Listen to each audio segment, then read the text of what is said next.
Hello friends, price action Telugu ఛానల్లోకి మిత్రులందరికీ స్వాగతం.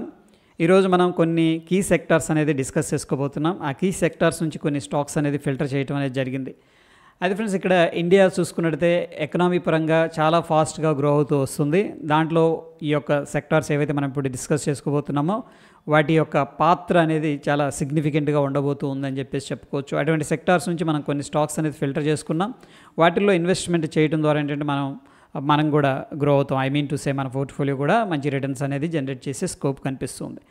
ముఖ్యంగా మనం చూసుకున్నట్లయితే టెక్నాలజీ సెక్టారు, దాంట్లో కూడా కొన్ని కంపెనీస్ చాలా అడ్వాంటేజ్ తీసుకునే అవకాశం ఉంది. ఇన్ఫోసిస్ కావచ్చు, టీసీఎస్, హెచ్సిఎల్ టెక్నాలజీస్ అనేది వెరీ ప్రామినెంట్గా కనిపిస్తూ ఉన్నాయి.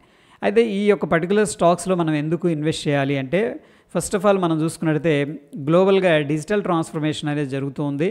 అండ్ గ్లోబల్లీ ఐటీ సర్వీసెస్కి స్ట్రాంగ్ డిమాండ్ అయితే క్రియేట్ అయింది అని చెప్పేసి చెప్పుకోవచ్చు.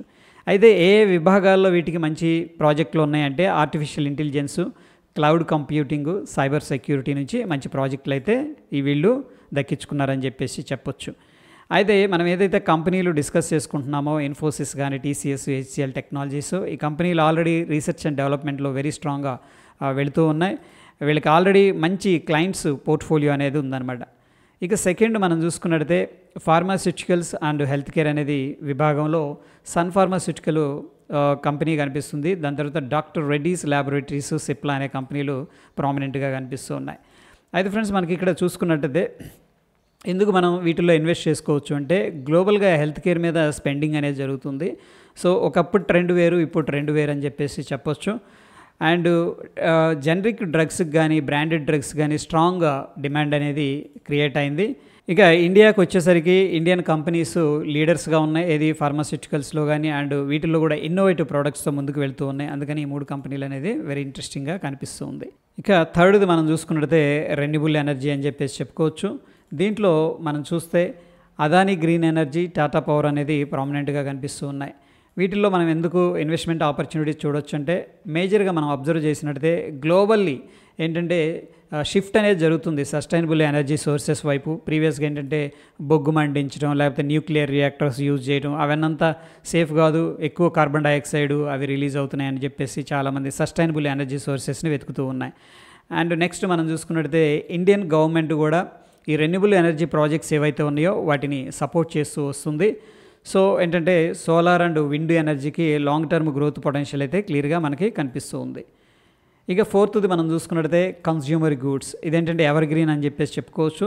దీంట్లో మనం ముఖ్యంగా హిందుస్థాన్ యూనిలివర్, నెస్ట్లీ వైపు చూడవచ్చు. ఇక్కడ మనం కొన్ని రీజన్స్ అనేది చూసుకున్నట్టయితే మిడిల్ క్లాస్ స్పెండింగ్ అనేది ఇంక్రీజ్ అవుతూ వస్తుంది అనమాట. వాళ్ళు కూడా ఖర్చు పెడుతున్నారు బాగా. అయితే ఇక్కడ అర్బన్, రూరల్ రెండు కూడా డెవలప్ అవుతూ వస్తున్నాయి, ఎక్స్పాన్షన్ అనేది జరుగుతుంది. ఏవైతే కంపెనీస్ ఉన్నాయో వీళ్ళు కూడా ఏంటంటే ఇప్పుడు రూరల్ మార్కెట్స్ని కూడా అంటే రూరల్ ఏరియాకి కూడా వీళ్ళు వెళ్ళి అక్కడ కూడా బిజినెస్ అనేది స్టార్ట్ చేస్తూ ఉన్నారు. అయితే ఫ్రెండ్స్, ఇక్కడ ఫుడ్ అండ్ పర్సనల్ కేర్కి ఆ డామినెన్స్ క్లియర్గా కనిపిస్తుంది. అంటే వాటికి స్ట్రాంగ్ డిమాండ్ అయితే ఈ మధ్యకాలంలో ఎక్కువైందని చెప్పేసి చెప్పుకోవచ్చు. ఇక ఫిఫ్త్ది వచ్చేసరికి ఫినాన్షియల్ సర్వీసెస్ అని చెప్పేసి చెప్పవచ్చు. దీంట్లో HDFC bank, ICICI bank and Bajaj finance అయితే కనిపిస్తూ ఉన్నాయి. ఇది మనం చూసుకున్నట్టయితే ఎకనామిక్ రికవరీ అనేది క్లియర్గా కనిపిస్తుంది. హయ్యర్ క్రెడిట్ డిమాండ్ అనేది ఉంది. నెక్స్ట్ మనం చూసుకున్నట్టయితే digital banking and retail loan పోర్ట్ఫోలియోస్లో చాలా సిగ్నిఫికెంట్ గ్రోత్ అనేది కనిపిస్తుంది. అటువంటి వాటిలో హెచ్డిఎఫ్సి బ్యాంక్ కావచ్చు, ఐసిఐసిఐ కావచ్చు, బజాజ్ ఫైనాన్స్ కావచ్చు చాలా స్ట్రాంగ్గా ఉన్నాయి అని చెప్పేసి చెప్పుకోవచ్చు. ఇక వచ్చేసరికి ఈ కంపెనీలు చాలా ఫండమెంటల్గా స్ట్రాంగ్గా ఉన్నాయి అండ్ మార్కెట్లో కూడా లీడర్స్ అని చెప్పేసి చెప్పవచ్చు. ఇన్ఫ్రాస్ట్రక్చర్ విషయానికి వస్తే మనకి లార్సన్ టొబ్రో అండ్ జిఎంఆర్ ఇన్ఫ్రాస్ట్రక్చర్ అనేది స్ట్రాంగ్గా కనిపిస్తూ ఉన్నాయి. అయితే ఇక్కడ ఇన్ఫ్రాస్ట్రక్చర్ మీద గవర్నమెంట్ అనేది కొంత స్పెండింగ్ చేస్తున్న విషయం మనందరికీ తెలిసిందే. కన్స్ట్రక్షన్ అండ్ ఇంజనీరింగ్లో ఎల్ఎన్టీ అనేది లీడర్గా ఉంది ఫ్రెండ్స్ ఇప్పుడు. ఓకే, సో వీళ్ళకి మంచి మంచి ప్రాజెక్టులు దక్కించుకుంది. అయితే జిఎంఆర్ మాత్రం ఎయిర్పోర్ట్స్ కానీ, దాని ఎక్స్పాన్షన్స్ కానీ అండ్ ఎనర్జీ ఇన్ఫ్రాస్ట్రక్చర్ మీద చాలా గ్రిప్ అనేది కలిగి ఉంది. ఇక startups and new age companies అని మనం చూసుకున్నట్టయితే ఇండియాలో కూడా చాలా కంపెనీస్ స్టార్టప్స్ వచ్చాయి. దాంట్లో ముఖ్యంగా వెరీ ప్రామినెంట్గా మనకి జొమాటో కానీ, పేటిఎం, నైకా అనేది కనిపిస్తూ ఉంది. అయితే ఫ్రెండ్స్, ఇంట్లో ఏంటంటే డిజిటల్ ట్రాన్స్ఫర్మేషన్స్ ఏదైతే కనిపిస్తుందో ఆ ట్రాన్స్ఫర్మేషన్లో ఇవి కూడా పార్టిసిపేట్ చేస్తూ ఉన్నాయి. అంటే ప్రతి ఒక్కళ్ళు కూడా ఏంటంటే ఈ యొక్క ట్రెండ్ మారిందని చెప్పేసి చెప్పుకోవచ్చు. ప్రీవియస్గా జొమాటో ఏం చేసిందంటే లాస్లు అనేది అనౌన్స్ చేస్తూ వచ్చింది. దాని తర్వాత ప్రాఫిట్స్ అనేది జనరేట్ చేసింది. అండ్ ఏంటంటే జనాలు కూడా కొంత అలవాటు పడిపోయారని చెప్పేసి చెప్పుకోవచ్చు. సో ఈ యొక్క కంపెనీ న్యూయస్ టెక్నాలజీస్లో కూడా మనం కొంత ఇన్వెస్ట్మెంట్ అనేది చేసుకోవచ్చు. సో ఫ్రెండ్స్, ఈ పర్టికులర్ సెక్టార్స్లో అయితే లాంగ్ టర్మ్లో మనకి కొంత గ్రోత్ అయితే మనం చూసే అవకాశం ఉందని చెప్పేసి నా పర్సనల్ ఒపీనియన్. ఫ్రెండ్స్, ఇక్కడ ఏవైతే స్టాక్స్ మనం డిస్కస్ చేసుకున్నామో జస్ట్ ఎడ్యుకేషన్ పర్పస్ అనేది మీ అందరికి షేర్ చేస్తూ ఉన్నాను. ఫ్రెండ్స్, వీడియో ఇన్ఫర్మేటివ్గా అనిపించింది మీకు అనిపిస్తే మీ యొక్క లైక్ ద్వారా సపోర్ట్ అనేది తెలియజేయండి. మరొక ఇంట్రెస్టింగ్ ఎపిసోడ్తో మళ్ళీ కలుసుకుందాం ఫ్రెండ్స్. Stay tune. ధన్యవాదాలు.